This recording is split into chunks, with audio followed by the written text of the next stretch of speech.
Hello friends, সবাইকে welcome জানাই নতুন একটি ভিডিওতে। এই মুহূর্তে যে গুরুত্বপূর্ণ আপডেটটির দিকে আমরা নজর রাখবো, বিগ ব্রেকিং নিউজের দিকে নজর রাখবো, সেটি হচ্ছে প্রাথমিক শিক্ষকদের চাকরি বাতিলের নির্দেশ হাইকোর্ট থেকে। চাকরি বাতিল করে প্রাথমিকের প্যানেল রিকাস্ট করার নির্দেশ মাননীয় বিচারপতি অমৃতা সিনহার। যারা আগের ভিডিওতে এই সংক্রান্ত ভিডিওতে ফেক নিউজ বলছিলেন, তাদের জবাব এই ভিডিওতে আপনারা পেয়ে যাবেন। ইন সার্ভিস যে সমস্ত টিচার ছিল তাদেরকে প্যানেল থেকে এক্সক্লুড করার নির্দেশ মাননীয় বিচারপতি অমৃতা সিনহার। তো কি অর্ডার দিয়েছেন, কোন প্যানেল রিকাস্ট করার অর্ডার তিনি দিলেন, অর্ডার কপির পুঙ্খানুপুঙ্খ ব্যাখ্যা থাকবে এই ভিডিওর মধ্যে। কোনো রকম স্কিপ না করে শেষ পর্যন্ত দেখার অনুরোধ রইল। তো চলুন সরাসরি অর্ডার কপির মধ্যে যাব। প্রাথমিকে 2022 রিক্রুটমেন্ট প্রসেস থেকে বেশ কিছু ইন সার্ভিস টিচারদের প্যানেল থেকে এক্সক্লুড করার নির্দেশ দিলেন। তো এই মামলায় পিটিশনারদের পক্ষ থেকে কথা বলছিলেন চিত্তপ্রিয় ঘোষ এবং সোমেশ ঘোষ, অন্যদিকে প্রাথমিক শিক্ষা পর্ষদের হয়ে কথা বলছিলেন রাতুল বিশ্বাস। তো অর্ডারের মূল বক্তব্য আমরা চলে যাব। তো যেটা বলা হচ্ছে, affidavit of service file in the court today be retained with the record.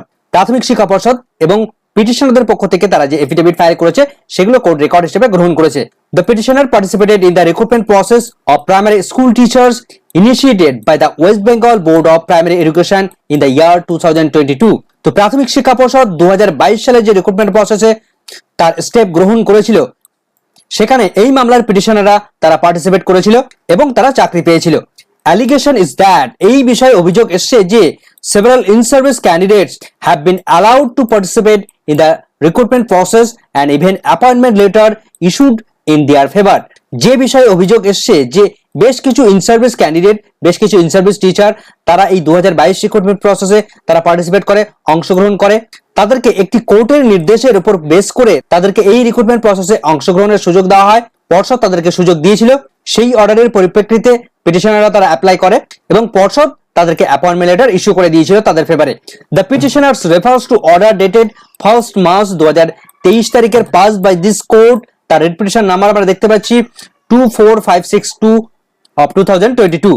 তো এই রিট পিটিশনের পরিপ্রেক্ষিতে এই সমস্ত ইন সার্ভিস টিচারদের তাদেরকে এই 2022 রিক্রুটমেন্ট প্রসেসে অংশগ্রহণ করার সুযোগ দেওয়া হয়েছিল। শুনানির সময় আমি কিন্তু এই মণিদেবা পুরকাইতের কথা উল্লেখ করেছিলাম, সেটাই কিন্তু মেনশন করা রয়েছে, সেটা আপনারা দেখতে পাচ্ছেন।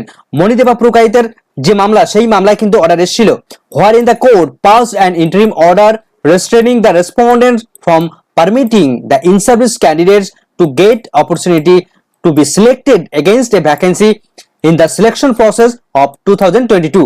এই যে মণিদেবা পুরকাইতের যে মামলা, সেই মামলার পরিপ্রেক্ষিতে কলকাতা হাইকোর্ট নির্দেশ দিয়েছিলেন যে এই সমস্ত ইন সার্ভিস টিচার তাদেরকে এই রিক্রুটমেন্ট প্রসেস অর্থাৎ 2022 সিলেকশন প্রসেসে তাদেরকে পারমিশন দিয়েছিলেন বা অ্যালাউ করেছিলেন। তো তার পাশাপাশি আরেকটি অর্ডার পাস হয়। The court further directed that, Kolkata high court থেকে আবারও আরেকটি ডিরেকশন আসে যে in service candidates who have been given opportunity to appear in the interview shall not be allowed। একদিকে মণিদেবা পুরকাইতের মামলায় ইন সার্ভিসদের এই প্রাথমিক নিয়োগে বসতে দেওয়ার সুযোগ দেওয়া হয়, আবার অন্যদিকে আরেকটি মামলায় এই ইন সার্ভিস টিচারদের বসতে দেওয়ার কোনো সুযোগ দেওয়া হয় না, কোনো অপরচুনিটি তাদেরকে দেওয়া হয় না।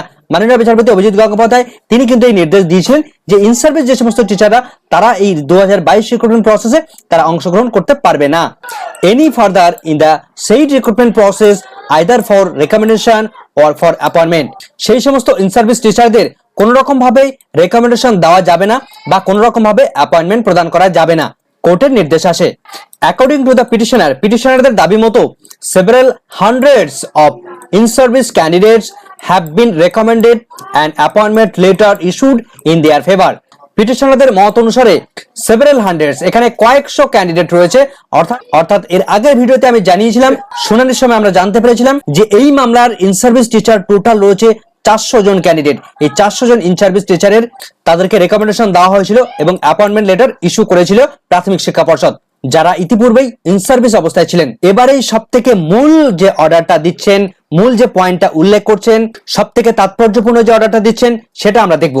Prayer has been made for directing the board, প্রাথমিক শিক্ষা পর্ষদকে যে ডিরেকশনটা দেওয়া হচ্ছে two exclude the said candidates from the panel, অর্থাৎ এই 400 জন ক্যান্ডিডেট তাদেরকে এক্সক্লুড করার নির্দেশ দিলেন, প্যানেল থেকে তাদেরকে বের করে দেওয়ার নির্দেশ দিলেন।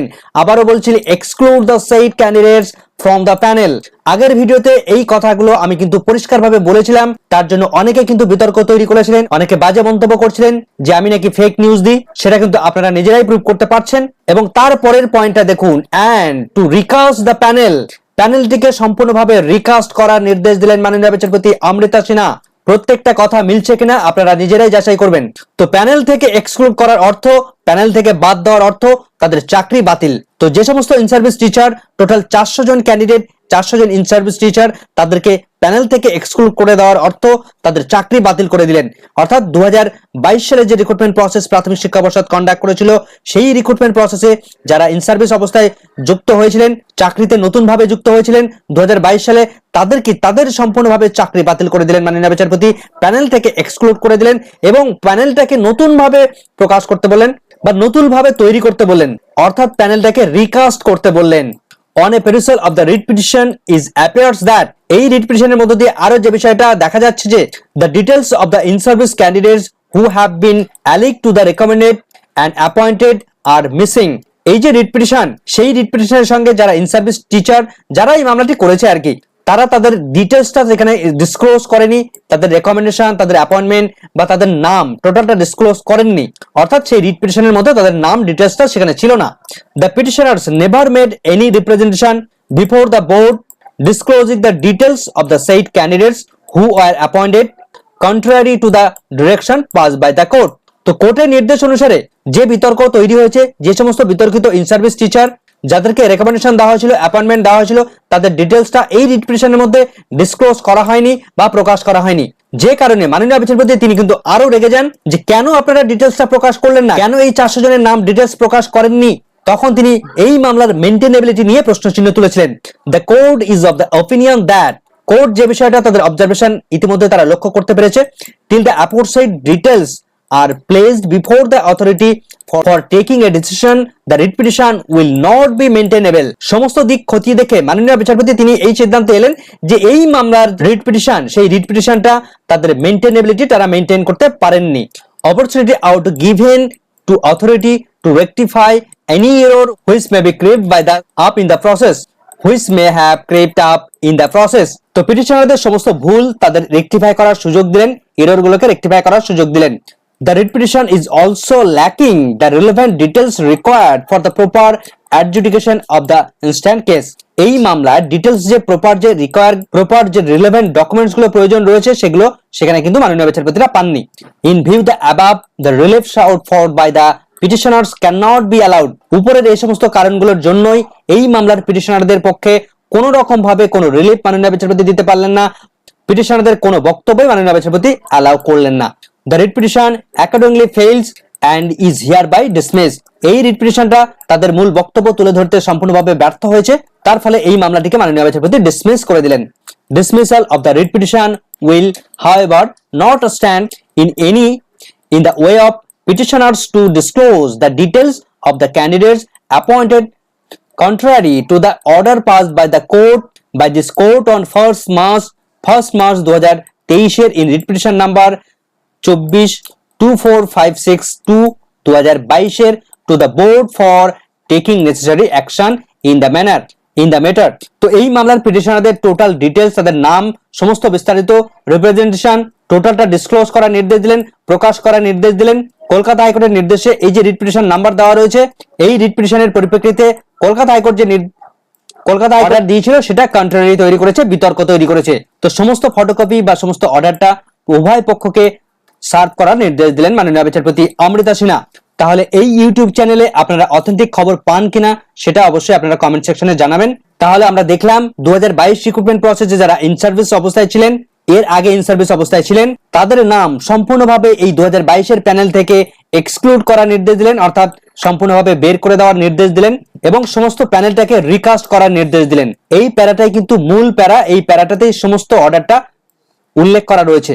তো এই সংক্রান্ত নিত্য নতুন আপডেট পেতে চ্যানেলটিকে সাবস্ক্রাইব করে রাখতে ভুলবেন না। ভিডিওটি বন্ধুদেরকে শেয়ার করে দিন। ভিডিওটি সম্পূর্ণ দেখার জন্য সকলকে ধন্যবাদ।